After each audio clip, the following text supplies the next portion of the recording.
मंच पर मौजूद सभी हमारे जनप्रतिनिधिगण, सभी पीसीसी के पदाधिकारी, इंचार्ज, यहाँ उपस्थित सभी कांग्रेस पार्टी के कार्यकर्ता, बुजुर्गों, माताएं, बहनें, युवा शक्ति और पत्रकार बंधु, साथियों, आज जो स्थिति देश के अंदर बन रही है, जो स्थिति हकीकत है वो अलग है और जो हमें दिखाई जा रही है वो अलग है।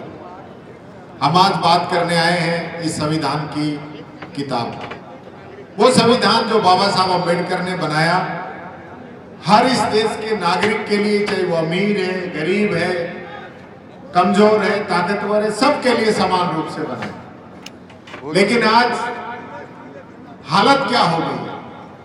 अभी आज मोदी जी आए, ऑपरेशन सिंदूर की बात करने के लिए आए। ये कह रहे थे कि जिन लोगों ने हमारी माताओं बहनों का सिंदूर उजाड़ा, हमने उनको तबाह कर दिया। मैं कहना चाहूंगा, वो कौन चौकीदार था जो चौकीदारी पे बैठा रहा और आतंकवादी आके हमारी 26 बहनों के सुहाग को उजाड़ के चले गए? उस चौकीदार का नाम बताइए, जिसको जिम्मा सौंपा इस देश का, जिसने कहा कि मैं चौकीदारी करूंगा। आज देश से जो पैसा ले लेके विदेशों के अंदर लोग भाग गए, तो चौकीदार क्या कर रहा था? ये बात मैं उससे पूछना चाहूंगा। सही कह रहे थे कसवा साहब कि मोदी जी कह रहे हैं कि हमने आतंकियों का इलाज कर दिया, और ट्रंप साहब आके कह रहे हैं कि सीज फायर कर दीजिए। काहे की सीज फायर? किस चीज की सीज फायर? किन शर्तों पे आपने सीज फायर की? फोटो लग रही है मोदी की सेना की ड्रेस के अंदर कि जैसे वो वहां बॉर्डर पे जाके लड़ाई लड़के आए हो। उसको जो निर्णय लेना था कि सीज फायर होना चाहिए कि नहीं होना चाहिए था, वो निर्णय तो लिया है ट्रंप ने, और फोटो लगा रहा है खुद की, जैसे कि ये आतंकियों को मार के आया।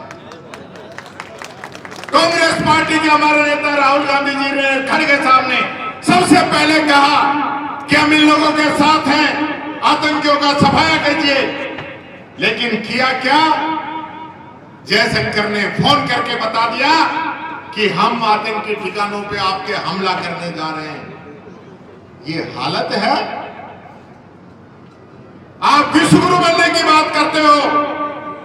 पाकिस्तान जैसा आतंकी देश, आतंकियों को पनाह देने वाला, जिसके आतंकी हमारे आके हमारी माताओं बहनों के सिंदूर को उजाड़ के चले गए, उस पाकिस्तान के साथ चाइना, टर्की, अजरबैजान जैसे देश आके खड़े हो गए, और हमारी विदेश नीति, हमारी कूटनीति, और 11 साल से जो हवाई जहाज ले लेके विदेशों के चक्कर काट रहे हो, मेरे को कहते हुए शर्म आती है कि पूरी दुनिया का एक देश भारत के साथ आके खड़ा नहीं हुआ, जिसने कहा कि पाकिस्तान गलत कर रहा है और हम भारत के साथ हैं। ये तो आपकी विदेश नीति है। फिर क्यों घूम जाओ हवाई जहाज ले लेके? एक दोस्त नहीं बना पाए पूरी दुनिया के अंदर जो भारत के आके साथ खड़ा हुआ हो। ये लोग, ये इस संविधान को मानने वाले लोग नहीं है।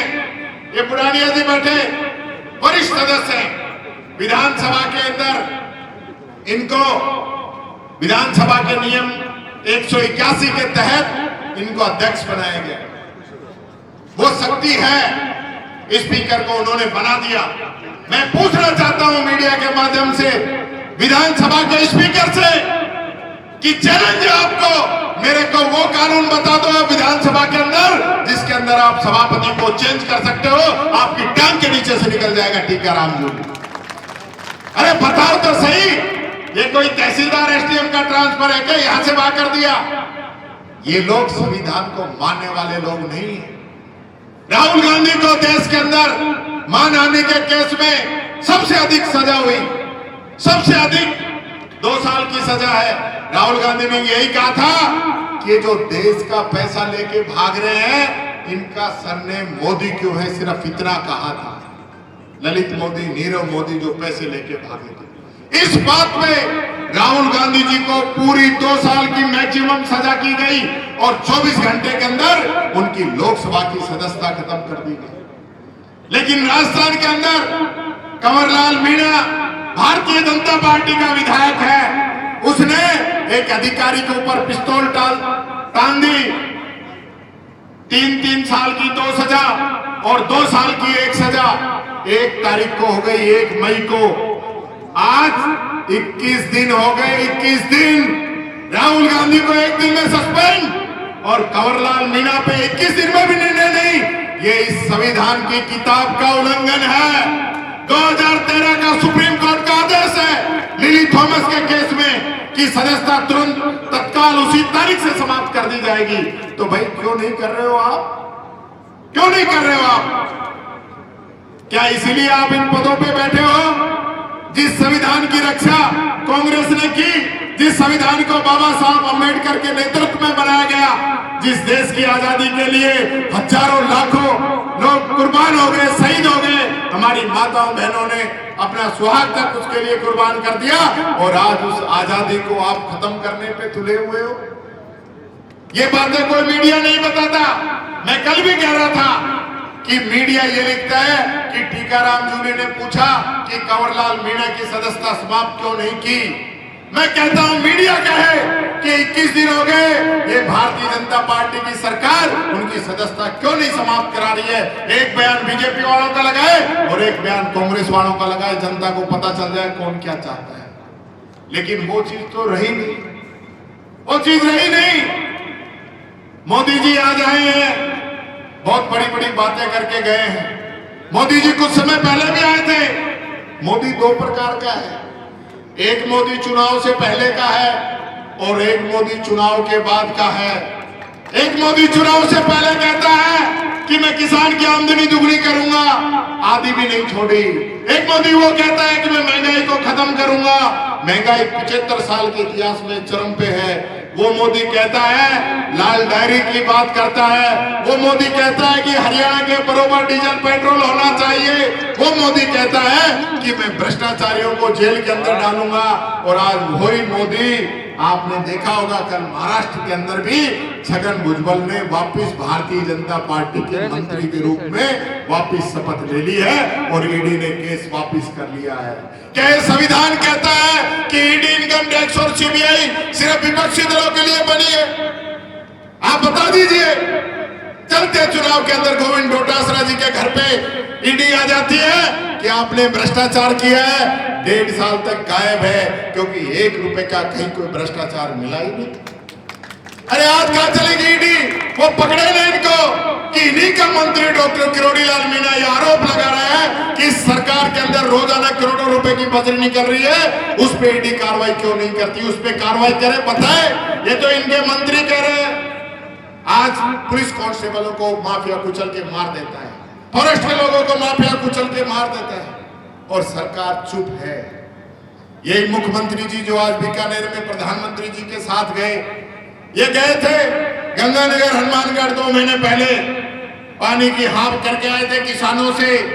जाने के बाद में किसान को तो पानी की छोड़ दीजिए, पीने तक का पानी ये लोग नहीं दे पा रहे। ये हालत इस सरकार की हो रही है।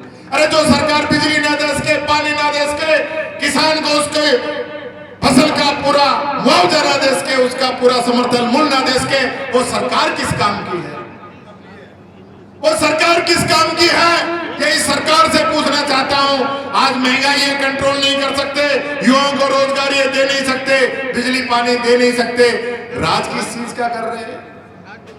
मैं देख रहा हूं मुख्यमंत्री जी कल तहसीलदार को सस्पेंड कर रहे थे, कभी एसडीएम को सस्पेंड कर रहे थे।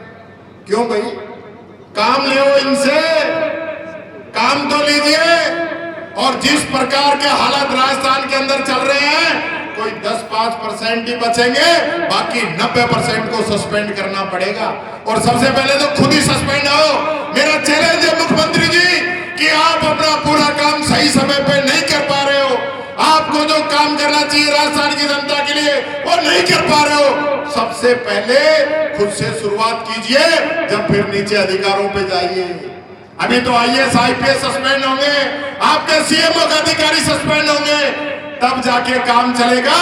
ये जनता को दिखाने के लिए पटवारी, तहसीलदार, एसडीएम इनको करके आप काम चलाना चाहते हो? ये काम चलने वाला नहीं है। ये राजस्थान वीरों की भूमि है। इस भूमि का इतिहास है कि राजस्थान का व्यक्ति हमेशा लड़ा है, हमेशा लड़ा है। वो कभी चुप बैठने वाला नहीं है। ये डबल इंजन की सरकार जो बोलते हैं ना, डबल इंजन की सरकार, ये डबल इंजन का मोरिया तो यहाँ बुला दिया था, राजस्थान में मोरिया बोल जाएगा। यही बात कहता हूँ, आप सबको धन्यवाद देता हूँ। बहुत बहुत धन्यवाद। राम राम साहब। परम आदरणीय टीकाराम जी जोली साहब, नेता प्रतिपक्ष विधानसभा, आपने ओजस्वी भाषण से और तार्किक बातों से और किसानों के लाडले धरती पुत्र किसान के